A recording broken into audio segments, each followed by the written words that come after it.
Olá, sejam muito bem-vindos! Eu sou a professora Elisângela e vou trabalhar com vocês língua portuguesa para a terceira série do ensino médio. Vamos lembrar aqueles recadinhos antes de começarmos a nossa aula? Se você é aluno que tem as plataformas do Classroom, lembre-se, assista essa aula, faça os exercícios, acompanhe tudo que a professora Elisângela tem para lhe passar hoje e só assim chegue na atividade obrigatória, responda as questões e assim você gerará sua presença. Mas se você é aluno, não tem acesso às plataformas digitais, não tem problema não, você já sabe. Vai lá no seu colégio no dia combinado, busque as atividades impressas, leve para casa, faça com muito capricho, muita dedicação e no dia combinado, entregue-as na secretaria da sua escola. Certo? Combinado? Podemos começar então a nossa aula de hoje? A nossa aula de hoje é a aula de número 97, pessoal. Olha lá! Hoje, poesias de Fernando Pessoa. Eu tenho certeza que vários alunos amam poesia. E aqui temos um grande nome, que é Fernando Pessoa. E os objetivos da aula de hoje, quais são? Conhecer quem foi o poeta Fernando Pessoa, relacionar a escrita de alguns de seus heterônimos, ler e interpretar poemas de Fernando Pessoa, ler e interpretar um poema do heterônimo Álvaro Campos e reconhecer as figuras de linguagem nos poemas estudados. E então, vocês já ouviram essa frase? Olha lá. Tudo vale a pena quando a alma não é pequena. Vocês sabem quem escreveu essa frase? Você sabe o que ela quer dizer? Tudo vale a pena quando a alma não é pequena? Pense um pouquinho que eu já quero saber se vocês conhecem. Bem, quem escreveu essa frase, na verdade, foi escrito um poema que no meio do poema contém essa frase, vocês já irão conhecer, foi o Fernando Pessoa. Vocês já ouviram falar desse poeta português? Vamos conhecer um pouquinho quem foi ele? Fernando Antônio Nogueira Pessoa nasceu em 1888 e faleceu em 1935. Foi um escritor, poeta, redator e tradutor. Nasceu no dia 13 de junho, no Largo de São Carlos, na cidade de Lisboa, em Portugal. Começou a escrever poemas ainda criança. Seu primeiro texto data de 1895, quando ele tinha somente 7 anos de idade. Ele é considerado um poeta modernista, que nós já estudamos sobre os poetas do modernismo, não é mesmo? Uma vez que foi um dos escritores que iniciaram o movimento em Portugal, ao lado de nomes como Almada Negreiros, Mário de Sá Carneiro, Luís de Montalvor e Ronald de Carvalho. Fernando Pessoa morreu aos 47 anos, no dia 30 de novembro de 1935, vítima de uma cirrose hepática, deixando como legado mais de 25 mil folhas escritas, as quais estão guardadas na Biblioteca Nacional de Portugal. Entre suas redações encontram-se poesias, peças de teatro, contos, ensaios filosóficos, críticas literárias, traduções, teorias linguísticas, textos políticos, cartas astrológicas, entre outras. Temos aqui agora para vocês um trecho do poema de Fernando Pessoa chamado Mar Português. Acompanhe. Ó mar salgado, quanto do teu sal são lágrimas de Portugal. Por te cruzarmos, quantas mães choraram, quantos filhos em vão rezaram, quantas noivas ficaram por casar, para que fosses nosso ó mar. Diante deste belo poema de Fernando Pessoa, chegamos à atividade de número 1.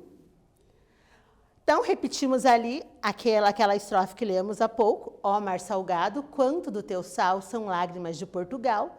Por te cruzarmos, quantas mães choraram, quantos filhos em vão rezaram, quantas noivas ficaram por casar, para que fosses nosso ó mar.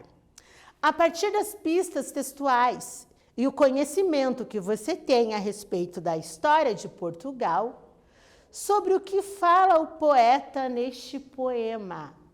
Explique. O que será que o Fernando Pessoa está falando ali neste poema, que ele fala muito do mar? Se você já estudou um pouquinho sobre a história de Portugal, fica fácil. Vamos dar uma pesquisadinha e logo, logo voltamos com a resposta correta.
E aí, pessoal, conseguiram entender um pouquinho sobre esse poema do Fernando Pessoa, Mar Português?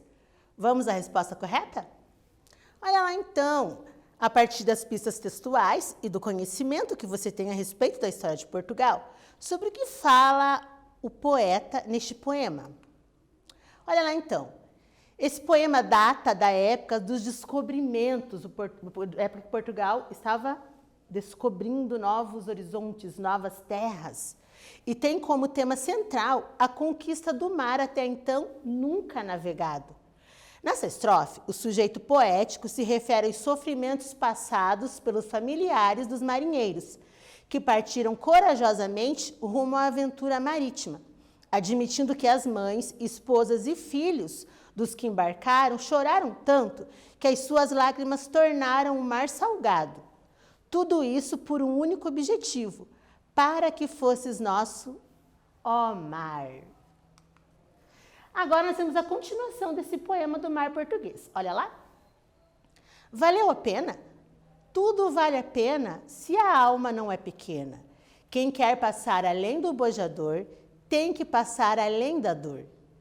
Deus ao mar o perigo e o abismo deu, mas nele é que se espelhou o céu. Fernando Pessoa. Então, tá vendo da onde tem aquela frase, tudo vale a pena quando a alma não é pequena? Vem daqui, desse poema Mar Português. Retomando ao início. Tudo vale a pena quando a alma não é pequena. O poeta questiona se todo esse sofrimento, todo esse sacrifício por parte dos portugueses teria valido a pena. Ele mesmo responde a sua pergunta, afirmando que sim, que valeu a pena, que quando a alma não é pequena, isto é, quando se é dotado de um espírito bravo e sonhador, como o dos portugueses, nada do que se faz é em vão. Nos últimos 4 versos do poema, o sujeito poético constata que para conseguir atingir o seu objetivo de descobrir o caminho marítimo para a Índia, o povo português teve que se sacrificar e ultrapassar muitos obstáculos.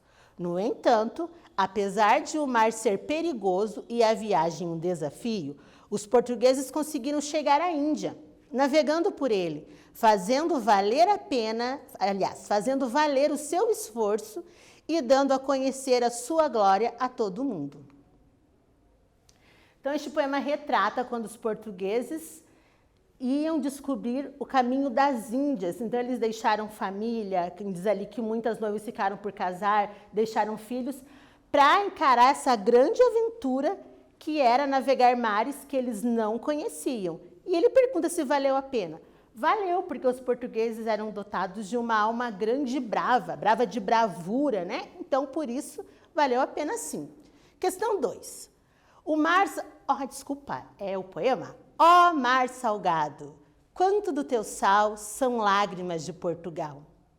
No primeiro e segundo versos do poema aparecem 2 figuras de linguagem. Vocês lembram que são figuras de linguagem?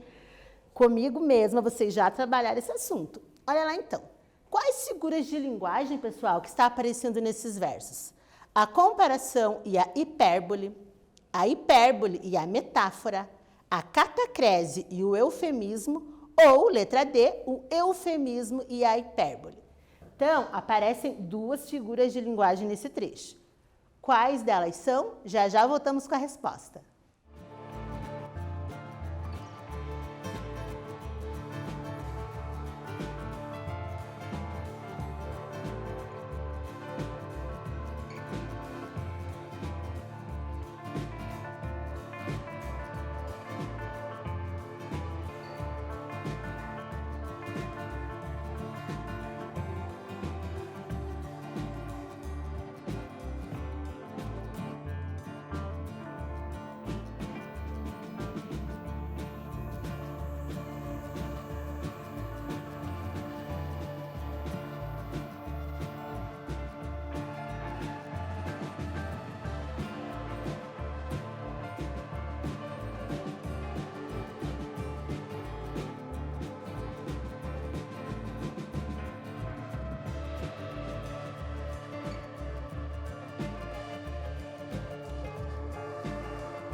Vamos ver então quais figuras de linguagem aparecem nesse trecho do poema? Olha lá então. Ó mar salgado, quanto do teu sal são lágrimas de Portugal? As figuras de linguagem que aparecem são a hipérbole e a metáfora. Vocês lembram quais são essas figuras?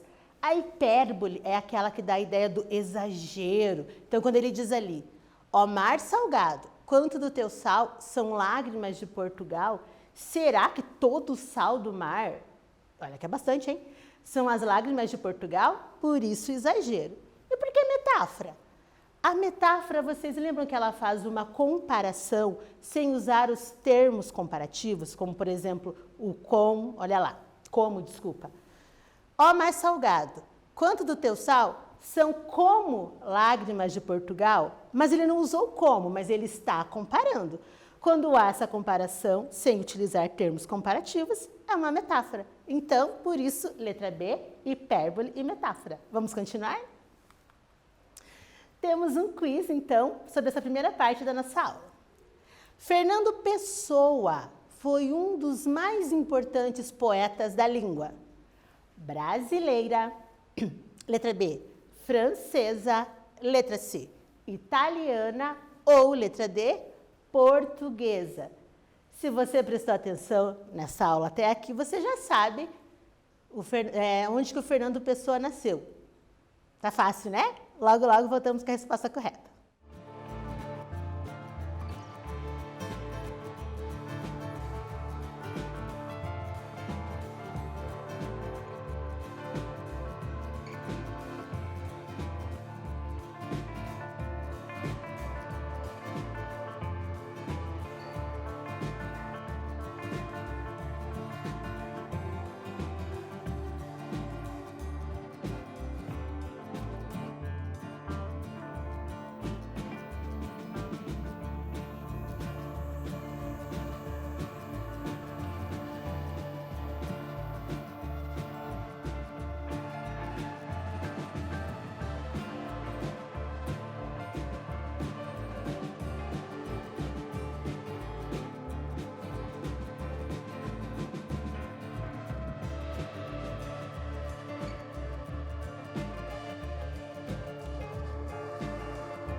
Então, pessoal, qual que é a nacionalidade do Fernando Pessoa? Ele é o maior poeta de qual língua será?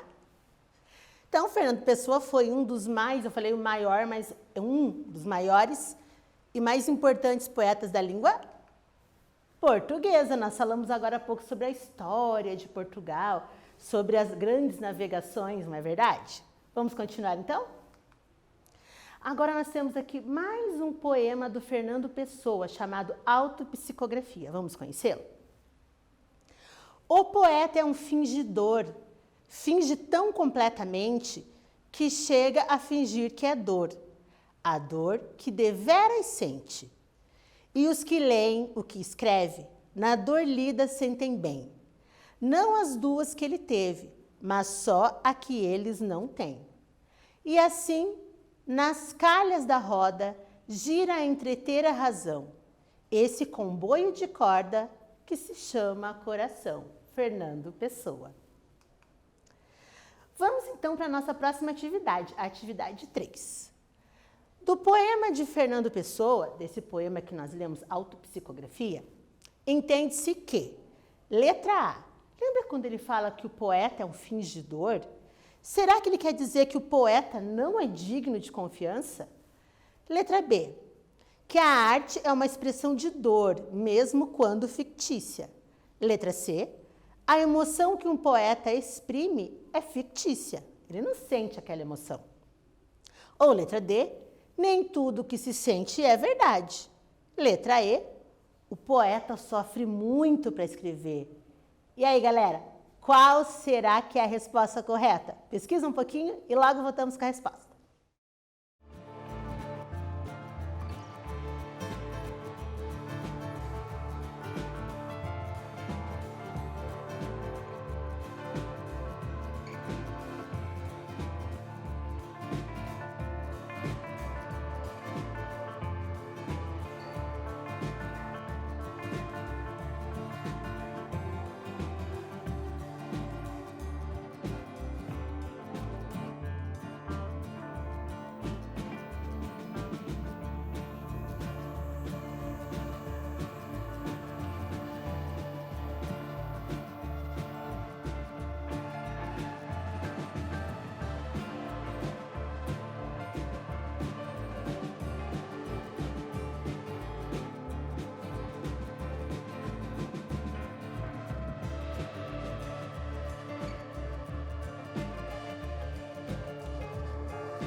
Vamos lá, então, saber por que o poeta é um fingidor? Olha lá, então, do poema de Fernando Pessoa, entende-se que a emoção que um poema exprime é fictícia, por isso que está dizendo que o poeta é um fingidor. Atividade 4, mais uma estrofe do poema Autopsicografia. O poeta é um fingidor, finge tão completamente que chega a fingir que é dor, a dor que deveras sente. Qual o efeito de sentido reforçado pela expressão deveras no poema? Explique. Então, pensa nessa palavra deveras, ela é conhecida, não é? Você já ouviu falar? Que sentido que ela tem dentro dessa estrofe? Logo voltamos com a resposta.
E aí, pessoal, qual que é o sentido da palavra deveras aqui nessa estrofe? Vamos descobrir? Então, qual o efeito de sentido reforçado pela expressão deveras no poema? Explique. Portanto, Fernando Pessoa está reforçando a ideia de que os sentimentos do poeta, por mais ficcionais que sejam, pelas suas palavras, conseguimos realmente, verdadeiramente sentir o que ele produz, ou finge sentir. Inclusive, o próprio poeta compreende isso. Vamos lá, então, para mais uma parte da nossa aula. Agora nós vamos falar... Vocês viram no comecinho que eu falei sobre heterônimos? Já ouviram essa palavra, heterônimos? Já aprenderam sinônimos, antônimos, pseudônimos, mas heterônimos? O que será que é isso? Um dos diferenciais das obras e poesias de Fernando Pessoa é o uso da heteronímia. O que é isso? É um recurso utilizado por um escritor quando ele escreve textos assinando com outros nomes. Cada heterônimo de Pessoa apresenta personalidade própria. características físicas, atividades literárias específicas e visões políticas e religiosas particulares. Antes de explicar sobre os heterônimos mais conhecidos de Fernando Pessoa, é isso. Existia o poeta Fernando Pessoa e ele escrevia outros poemas utilizando-se de não só outro nome, como outras personalidades. Então aqui vocês vão conhecer alguns nomes dos heterônimos de Fernando Pessoa. Olha lá quem são eles. Álvaro de Campos, Ricardo Reis e Alberto Caeiro. Todos eles possuem uma história e até mesmo uma data de nascimento e morte. Vocês acreditam nisso? Ele criou até isso para esses outros poetas, digamos assim. Data de nascimento, profissão, data até que eles morreram e do que eles morreram. Menos Ricardo Reis, que não tem data de falecimento e, quiçá, pode estar vivo até hoje. Não, né? Porque todos esses personagens são da época do Fernando Pessoa, de 2 séculos atrás, 1 século e pouco. Acho que não está vivo não, né? Espero que não. E quem foi o Álvaro de Campos? É um dos mais importantes heterônimos de Fernando Pessoa. Foi criado em 1915, nasceu em Tavira, no extremo sul de Portugal, a 15 de outubro de 1890. Estudou engenharia naval na Escócia. No entanto, não exerceu a profissão, por não poder suportar viver confinado em escritórios. Ele era um poeta moderno, aquele que vive as ideologias do século XX.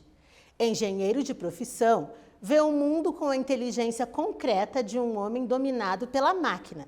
De temperamento rebelde e agressivo, seus poemas reproduzem a revolta e o inconformismo, manifestados por meio de uma verdadeira revolução poética. Então, o Álvaro de Campos é um dos heterônimos de Fernando Pessoa. Como eu disse, não é uma pessoa que existiu, são heterônimos. Ele criou esses heterônimos com data de nascimento, data de morte, mas não era uma pessoa real. E aqui acabamos de apresentar para vocês como que esse poeta escrevia, dizendo que ele era um pouquinho lá rebelde, escrevia com agressividade. Então vamos ver se é isso mesmo que fala o poema dele, poema em linha reta. Olha lá. Nunca conheci quem tivesse levado porrada. Todos os meus conhecidos têm sido campeões em tudo. Eu, que tantas vezes não tenho tido paciência para tomar banho, que tenho sido grotesco, mesquinho, submisso e arrogante, que tenho sofrido enxovalhos e calado, que quando não tenho calado, tenho sido mais ridículo ainda. Eu, que tenho feito vergonhas financeiras, pedido emprestado sem pagar. Eu, que quando a hora do soco surgiu, me tenho agachado para fora da possibilidade do soco. Eu que tenho sofrido a angústia das pequenas coisas ridículas. Eu verifico que não tenho par nisso tudo neste mundo. Toda a gente que eu conheço e que fala comigo nunca teve um ato ridículo, nunca sofreu um enxovalho, nunca foi senão príncipe. Todos eles príncipes na vida. Em poema de linha reta, escrito entre 1914 e 1935, essa data é incerta, Álvaro de Campos faz uma crítica evidente à sociedade a qual pertencia, expondo o modo como os outros apenas querem dar a conhecer o melhor de suas vidas. Então, temos aqui uma atividade que vai falar um pouquinho sobre esse poema do Álvaro de Campos. O poema em linha reta é o quê, gente? Ele é uma crítica às relações sociais que Campos parece observar de fora e a sua incapacidade de se operar pelas regras de etiqueta e conduta vigentes. O sujeito lírico aponta a falsidade e a hipocrisia dessas relações. Ou será que a letra B? Uma autocrítica do poeta que não se encaixa aos padrões da sociedade. Letra C? Uma crítica à forma de viver de algumas pessoas? Ou será que é a letra D? Uma autocrítica do poeta que não gosta de tomar banho? Será que é isso? Vamos reler o poema e logo voltamos com a resposta correta.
E então, pessoal, o poema em linha reta é o quê? Ele é uma crítica às relações sociais que Campos parece observar de fora e a sua incapacidade de se operar pelas regras de etiqueta e conduta vigentes. O sujeito lírico aponta a falsidade e a hipocrisia dessas relações. Não foi isso que ele falou no seu poema? Que ele não conhece ninguém que tenha levado porrada, que todos são príncipes. Então, parece que ele está só observando como que a sociedade se comporta e ele faz ali uma crítica a isso. Correto? Bom, o que nós aprendemos nessa aula de hoje, galerinha? Nós conhecemos quem foi o poeta Fernando Pessoa, conhecemos os seus principais heterônimos, estudamos algumas poesias de sua autoria, lendo e interpretando-as, e também lemos e interpretamos um poema do heterônimo Álvaro de Campos. Eu espero que vocês tenham aprendido um pouquinho mais sobre Fernando Pessoa, que vocês tenham gostado da poesia de Fernando Pessoa. Quero muito que vocês fiquem em segurança e logo voltamos com a aula 98. Até lá! Tchau, tchau!